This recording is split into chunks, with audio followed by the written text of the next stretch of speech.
Welcome everyone, my name is Thomas Wolf, and today I want to talk about joint rushing, and more specifically, the role of internal timekeeping and continuous input for joint rushing. First, let me talk about tempo and social interactions. From research on non-periodic joint actions, we know that we sometimes increase our speed to reduce variability, which in turn facilitates coordination. Now we think that speed might also be an important factor for periodic joint actions. However, then we of course talk about the tempo.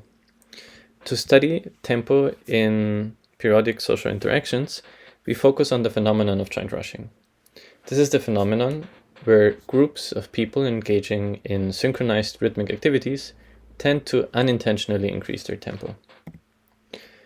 We know, for example, from anecdotes that rushing the pulse is a common problem, especially with younger ensembles. This is from a book on conducting. However, when we started this project 5 years ago, there was not much data on joint rushing.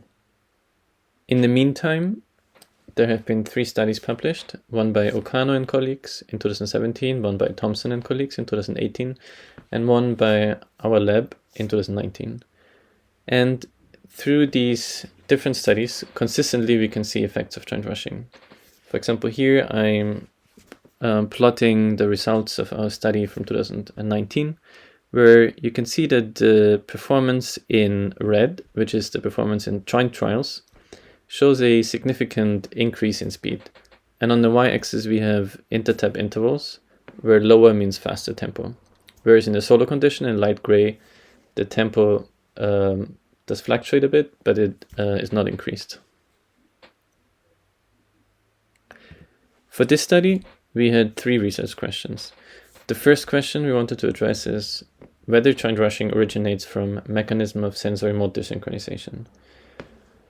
There have been 3 models proposed that could account for joint rushing, and all of them are based on error correction mechanisms known from sensorimotor synchronization, like phase correction and period correction.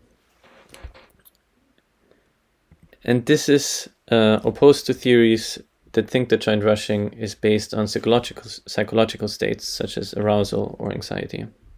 So we wanted to address this question first. Second, we are interested in the role of internal timekeeping for joint rushing, or to be more precise, whether internal timekeeping is changed during joint rushing.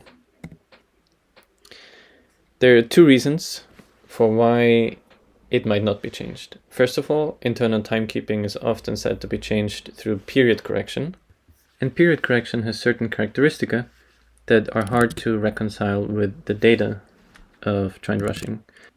First, it's often thought of as a conscious process that only takes place when we are aware of needing to change the tempo, and also that it happens stepwise.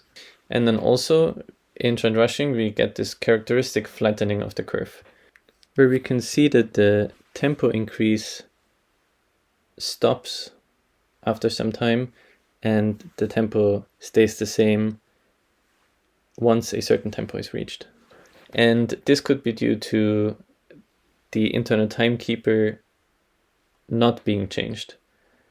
So participants might keep the initial target tempo, keep it stored in their internal timekeeper, and once the tempo gets too far away from it, they can actually prevent any further deviation from the tempo.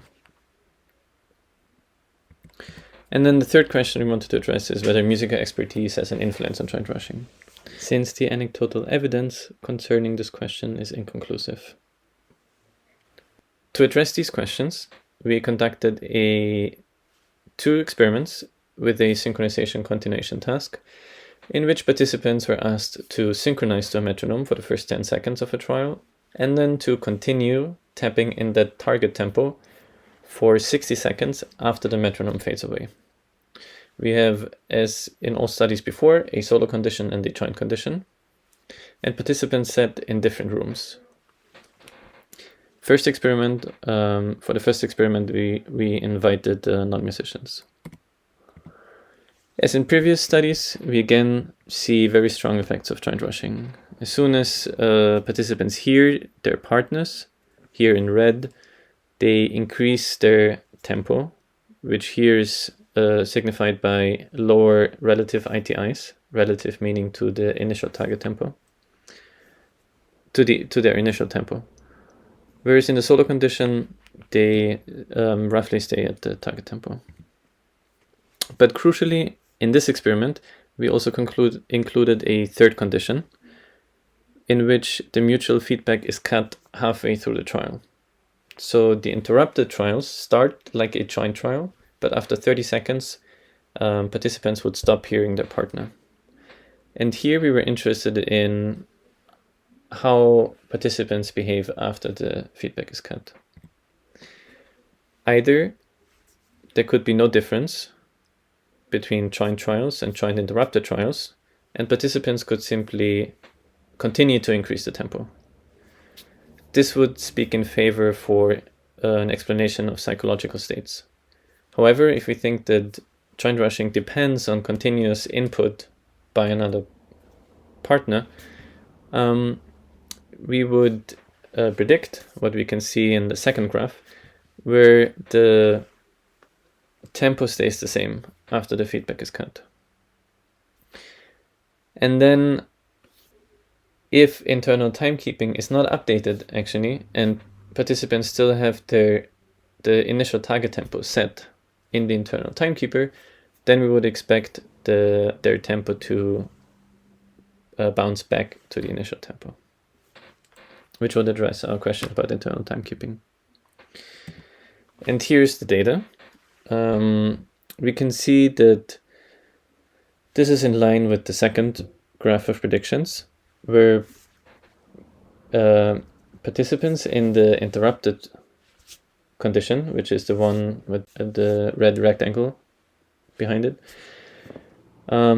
we can see that joint rushing did not continue once the feedback is cut, which points at the involvement of sensorimotor synchronization mechanisms.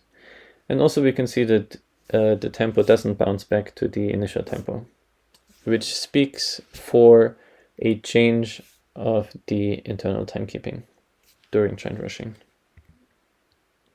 In experiment 2, we repeated the exact same thing, but now we had 24 musicians. In our case, that meant more than 5 years of musical training. And on average, in our sample, this resulted in 9 years of training with a standard deviation of 3 years. And if we look at the joint trials, we can see no significant difference between non-musicians in black and musicians in blue.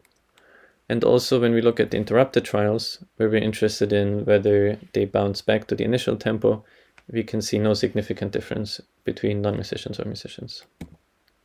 So we conclude that first, joint rushing is indeed based on mechanisms of sensorimotor synchronization rather than psychological states. We also conclude that internal timekeeping is changed during joint rushing. Third conclusion is that musical expertise does not influence the effects of joint rushing. Now there's still a couple of open questions. One is about precisely which mechanisms are involved in joint rushing. I told you before that there are 3 models and they include different combinations of correction mechanisms. Our model also includes phase advancement, which is a mechanism that has been studied in relation to chorusing insects.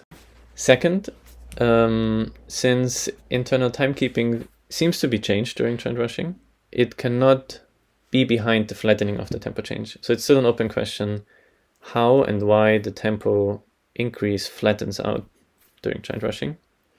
It's also still an open question which social interactions exactly are affected by joint rushing. So far, all experiments have been done with participants synchronizing isochronous rhythms.